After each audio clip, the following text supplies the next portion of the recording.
Finalmente abbiamo visto la nuova Red Bull 2024, ovvero la RB20. E nonostante la livrea rimane uguale a quella degli anni scorsi, ci sono tante novità tecniche da analizzare su questa nuova monoposto del team di Milton Keynes. E nel video di oggi andiamo a vedere quali sono queste soluzioni tecniche introdotte da Red Bull, quali vedremo nel dettaglio nei test in Bahrain, ma soprattutto andremo a fare un confronto con gli altri team, specialmente con Ferrari e Mercedes. Abbiamo visto in live tutta la presentazione della nuova Red Bull con Christian Horner che era presente.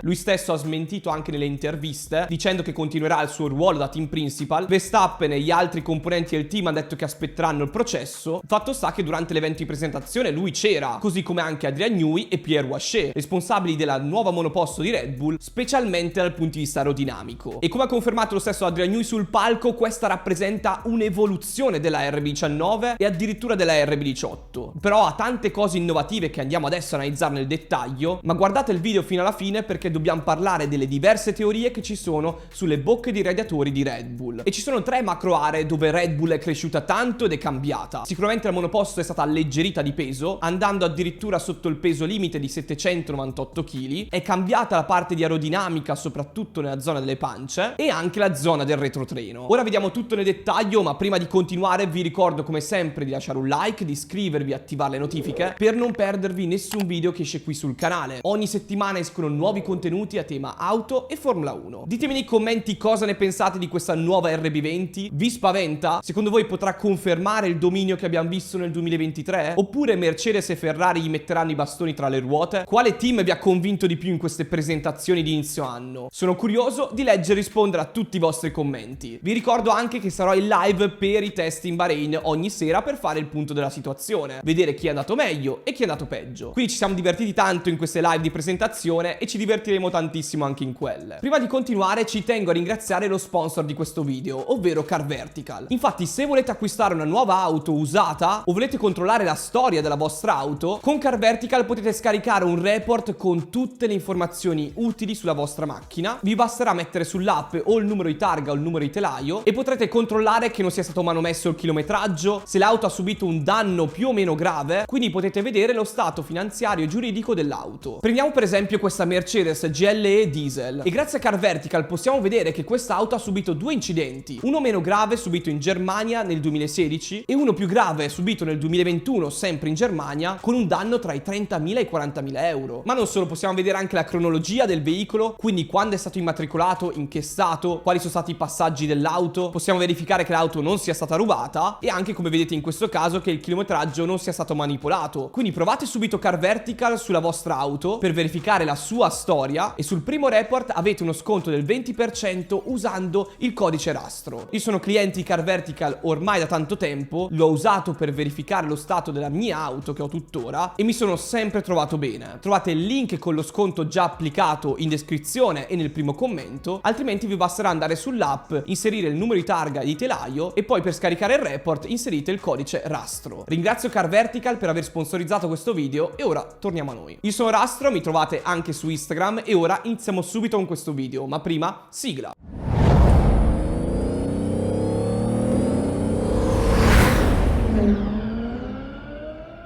Analizziamo questa RB20 passo dopo passo. Partendo dall'ala anteriore si vede che è evoluta rispetto all'anno scorso. Infatti l'attacco del muso non è al penultimo flap ma all'ultimo, avendo comunque la distanza tra i diversi flap costante. L'ala anteriore è più scarica e ha un minor effetto upwash, ovvero l'inclinazione dei flap è minore, per cercare di mandare più flussi d'aria verso il fondo e quindi all'ingresso dei canali venturi. Una soluzione che abbiamo visto riprendere da diversi team. Mercedes è stato il team più estremo su questo punto, andando a tagliare il quarto flap, quello più alto, nella zona vicino al muso, rendendo la soluzione borderline ma comunque legale da regolamento per accentuare i flussi sul fondo. Mentre Red Bull è andata su una soluzione più standard che però dovrebbe dare i risultati sperati, accentuando sempre l'effetto outwash nella zona laterale vicino all'endplate. Abbiamo visto anche due agganci sul muso che confermano come hanno lavorato tanto per cercare di omologare questo telaio. Ci ricordiamo quando Red Bull aveva fallito il crash test durante la pausa invernale, avendo fatto un telaio più aggressivo del solito, a sto giro hanno modificato il muso rendendolo ancora più stabile in modo da passare il crash test ma al tempo stesso avere una soluzione ottima dal punto di vista aerodinamico. Il muso sembra anche più lungo perché appunto termina sull'ultimo flap, a differenza di tutti gli altri team che terminano il muso al penultimo flap. Quindi Red Bull va in controtendenza su questa decisione. È stata confermata la sospensione pull row dall'anteriore, con i due braccetti della sospensione, ovvero il wishbone superiore e inferiore, molto staccati tra di loro e anche leggermente inclinati per evitare un bloccaggio aerodinamico dei flussi che arrivano verso la bocca dei radiatori e quindi migliorando l'efficienza aerodinamica. Già la sospensione pull row dall'anteriore riesce a pulire meglio i flussi. Insomma, questa soluzione ha convinto negli anni e ha portato Red Bull alla vittoria e quindi non l'hanno cambiata. Il pull row dall'anteriore ti permette anche di avere i braccetti della sospensione più sottili e quindi avere un migliore effetto aerodinamico. Il muso di questa RB20 è più lungo e ciò significa che hanno spostato indietro l'abitacolo per migliorare la guida, avere più feeling al posteriore. L'airbox non è cambiato rispetto agli scorsi anni, è quello classico che utilizzano tutti quelli che hanno la power unit di Honda, elaborata poi da Red Bull Powertrains. Anche nella power unit è rimasto il radiatore centrale e dopo andremo a vedere anche la zona del cofano motore. Ma prima dobbiamo parlare di queste nuove bocche dei radiatori. C'è chi dice che sono verticali come quelle di Mercedes degli scorsi anni, senza riprendere però il concetto dell'auto senza pance, che avevano invece la V14 e la V13, ma riprendendo questo S-duct o bocca dei radiatori verticale presente sotto lo scivolo delle pance, dove vi è anche un undercut marcato. E questa è una vera e propria rivoluzione di Red Bull, che la differenzia da tutti gli altri team. Ci sono due teorie principali a riguardo. La prima è che la bocca dei radiatori sia verticale. Abbiamo visto Aston Martin che ce l'ha orizzontale ma molto piccola, che va a riprendere l'aria dall'alto, avendo quasi uno scivolo all'ingresso, mentre in Red Bull per questa RB20 hanno pensato a una bocca dei radiatori verticale, come quella della V13 e della V14. È sparito il vassoio inferiore per lasciare un profilo alare superiore, che fa da supporto allo specchietto retrovisore, ed è un elemento che si congiunge alla pancia vera e propria, come abbiamo visto anche nello shakedown di Silverstone. E attenzione che questo elemento potrebbe anche cambiare nel corso della stagione, essendo un'appendice aerodinamica modulabile. Ma c'è anche una seconda teoria, dal mio punto di vista ancora più credibile. Hanno cercato di girare le immagini del render presente sul sito di Red Bull e si intravede in queste immagini in 3D una presa d'aria della bocca dei radiatori orizzontale, al di sotto di questo scivolo all'ingresso delle pance. E questo vorrebbe dire che la bocca dei radiatori è orizzontale e invece vi è presente un S-duct, soluzione ripresa dalla Ferrari dell'anno scorso e di quest'anno. E nel caso ci dovesse essere un S-duct sulla RB20, deve avere per forza anche una via d'uscita, che molti sostengono sia alla fine delle pance, alla fine quindi dell'effetto downwash davanti alla sospensione posteriore, per alimentare quindi i flussi che arrivano dalla parte inferiore delle pance e mandarli direttamente verso il retrotreno, nella zona della beam wing e del diffusore. E questa soluzione dal mio punto di vista ha molto senso e quindi voglio supportare questa teoria. Avremo una risposta certa nei test in Bahrain, però utilizzare un S-duct che ti accentua i flussi al posteriore e al tempo stesso avere una bocca radiatori orizzontale coperta da questo scivolo superiore potrebbe essere un'innovazione che poi vanno a riprendere anche gli altri team nei prossimi anni, e sarebbe un ennesimo colpo di genio di Adrian Newey e anche di Pierre Waché. Alcuni sostengono che invece l'uscita della S-duct sia nella parte superiore delle pance, per intenderci all'altezza dell'airbox, e che sia stata coperta durante la presentazione anche nel render, per non spoilerare troppo agli avversari nuove soluzioni tecniche. Avremo una conferma certa nei test in Bahrain, quindi aspettiamo e vediamo. Ditemi anche voi cosa ne pensate. Ma continuando sulle pance, è presente un sottosquadro importante per accentuare i flussi che arrivano alla zona inferiore delle pance e portarli lungo il marciapiede verso la zona posteriore. Non c'è uno svaso interno delle pance, un canale in wash, che invece presenta Ferrari per esempio. Hanno mantenuto le pance lisce, senza particolari insenature, ma al tempo stesso sulla parte laterale ci sono diverse venature per accentuare i flussi verso il posteriore. Anche il radiatore dell'S-duct e l'intercooler sono posizionati all'interno di queste pance che sono molto rastremate, e quindi inevitabilmente la parte interna della carrozzeria ha bisogno di più aria per essere raffreddata, e questo sostiene ancora di più la teoria di quelle bocche radiatori orizzontali sotto quel profilo alare, quel vassoio nella parte superiore. Sono state confermate le branchie di squalo prese d'aria sulla zona del cofano motore, anche se sono più piccole e sono modulabili, si possono mettere e togliere a seconda del circuito e a seconda delle condizioni climatiche. Se fa più freddo vengono tolte, se fa più caldo vengono aggiunte. Ma quale vantaggio potrebbe avere Red Bull nell'utilizzare una bocca di radiatori verticale? Riesce ad avere un vantaggio perché sfrutti più volume nell'undercut delle pance, quindi riesce a rastremare ancora di più quella zona. L'unico limite è che la portata d'aria che arriva nella zona dei radiatori è davvero limitata, avendo queste bocche radiatori verticali. Quindi vedremo la RB20 nello specifico in Bahrain e avremo sicuramente le idee chiare. Per dare delle risposte certe ci vorrebbe un'analisi al CFD, ma vedremo come si presenterà la RB20 in Bahrain. Sotto lo specchietto è presente un generatore di vortice per indirizzare meglio i flussi anche lungo la vena che scorre verso il basso al centro delle pance, soluzione molto interessante. Attenzione che il cono anti-intrusione è stato spostato leggermente più avanti, anche se sempre sul fondo. Ma arriviamo a un altro pezzo forte di questa RB20, ovvero la zona del cofano motore, che è stata bombata ma di tanto. Infatti la zona bazooka o cannoni, a dir si voglia, è ancora più grande e presenta due canali in wash che partono dalla zona dell'airbox subito dopo l'alo e collegano questa parte al retrotreno per arrivare specialmente nella zona della beam wing e del diffusore. E io l'avevo già detto anche l'anno scorso che secondo me questa soluzione che ha introdotto Mercedes sulla V14, ovvero questa zona del cofano motore così bombata che accentua i flussi al posteriore, poteva essere utile e poteva essere quindi ripresa da altri team. Ad oggi però Red Bull è stato l'unico team a riprendere questa soluzione, addirittura Mercedes stessa l'ha abbandonata. Vedremo se farà scuola oppure verrà abbandonata anche dal team di Milton Keynes. L'obiettivo è quello di accentuare i flussi verso il posteriore e quindi avere meno dispersione d'aria, concentrarli in una singola zona così da non disturbare anche i flussi delle pance stesse. In più avere una soluzione con la zona del cofano motore così larga ti permette di evacuare più aria calda nella zona posteriore, distinguendo i flussi d'aria, quelli di aria calda e quelli di aria fredda. E attenzione che questa zona del cofano motore a bazooka è curvo verso il basso per indirizzare maggiormente i flussi nella zona della beam wing. E questo non è un elemento scontato, perché la zona del cofano motore bombata l'avevamo vista orizzontale, non curva nella parte posteriore, e questo è sicuramente un altro elemento innovativo per non sporcare l'efficienza della doppia beam wing. Ovviamente una zona del cofano motore così bombata, che serve per evacuare più aria calda, giustificherebbe l'utilizzo di una bocca radiatori verticale. E quindi queste scelte sono comprensibili se analizzate insieme. È stata confermata l'ala posteriore monopilone con il flap del DRS ancora più efficiente, che garantisce un'apertura massima senza blocchi di aerodinamica, e anche questo triangolo presente al bordo dell'ala posteriore che permetta più aria di arrivare sull'ala stessa senza creare bloccaggio aerodinamico ma massimizzando l'efficienza del DRS. Abbiamo visto come l'anno scorso Red Bull riusciva a essere il team con più efficienza nella zona del DRS, probabilmente lo confermerà anche quest'anno, migliorando ulteriormente questo punto. Mentre per quanto riguarda la sospensione posteriore è stata confermata quella push rod con un triangolo superiore molto inclinato verso l'avantreno per creare un effetto anti-squat maggiore. Anche il puntone dello schema push rod è molto inclinato verso l'alto e per questo si riesce a liberare maggiormente la zona inferiore adiacente al cambio. Ciò permette di avere più flussi d'aria che arrivano nella zona del diffusore e della beam wing, senza generare turbolenze o vortici negativi e massimizzando la portata d'aria. Obiettivo: liberare il passaggio dell'aria verso il diffusore nella zona superiore. La beam wing e il diffusore rimangono simili a quelli che abbiamo visto nel 2023 sulla RB19. E sono sicuro che a questo punto del video in molti di voi si staranno chiedendo cosa ne penso della RB20. È sicuramente una vettura evoluta rispetto alla RB19 e alla RB18. Ci sono molte soluzioni innovative che non abbiamo mai visto in nessun team, come questa bocca ai radiatori diversa dal solito, e altre soluzioni invece che hanno ripreso da diversi team. Penso a un possibile S-Duct ripreso da Ferrari, o comunque questa bocca ai radiatori verticale ripresa da Mercedes e poi cambiata, questo a seconda delle interpretazioni, e soprattutto la zona del cofano motore così bombata, ripresa da Mercedes ma modificata perché ha questo andamento verso il basso. E sì, rispetto a Mercedes e Ferrari questa Red Bull sembra molto avanti. Penso che anche per quest'anno Red Bull rimanga la favorita. Lo pensavo prima della presentazione e lo penso ancora di più ora. Certo, dovremo vedere le macchine in pista e lì avremo delle risposte certe. Fatto sta che tra tutti i team Red Bull è quello che mi convince di più ad oggi. A seguire ci sono Ferrari, Mercedes, Aston Martin e McLaren. In che ordine non lo sappiamo ancora. Sicuramente Mercedes ha azzardato di più,